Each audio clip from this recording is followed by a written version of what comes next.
Felipe Artioli.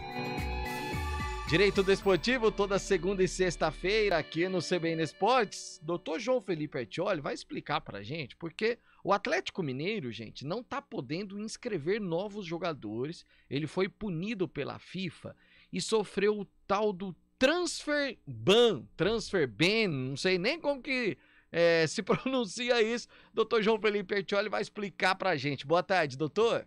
Boa tarde. Boa tarde, Pio e ouvintes do CBN Esportes.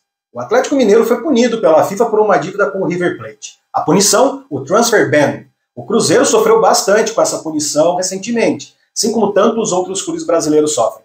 Ela tem sido cada vez mais comum e causa verdadeiro impacto, principalmente nas janelas de transferências, quando os clubes iniciam as negociações e contratações de atletas para compor os seus elencos.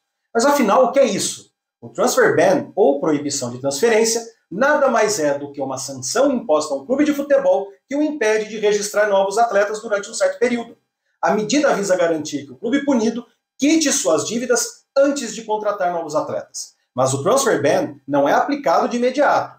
Quando é pela FIFA ou pelo Tribunal Arbitral do Esporte, antes é aplicada uma multa e concedido um último prazo de 30 dias para o pagamento.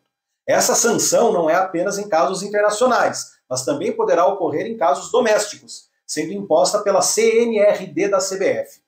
Nessa hipótese, existem outras punições, como advertência e multa. É mais comum que ocorra em âmbito internacional, porque aqui no Brasil, por vezes, outras sanções são mais eficazes, como as de cunho financeiro, com o bloqueio de cotas de televisão e de premiações. Tecnicamente, não se trata de proibir a negociação ou mesmo a contratação de atletas, mas de registrá-los, já que é o registro que garante a condição de jogo.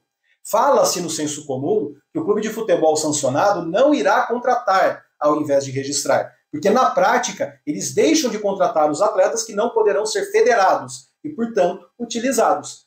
Até a próxima janela de transferências, que se abrirá em janeiro de 2023, saberemos se mais clubes brasileiros estarão com esse problema para resolver, já que até lá não há consequências imediatas. Ótimo final de semana e até segunda! O João Felipe Artioli, agora sim entendido. E vamos torcer para que não aconteça pro nosso lado aqui, né, Carlos de Freitas?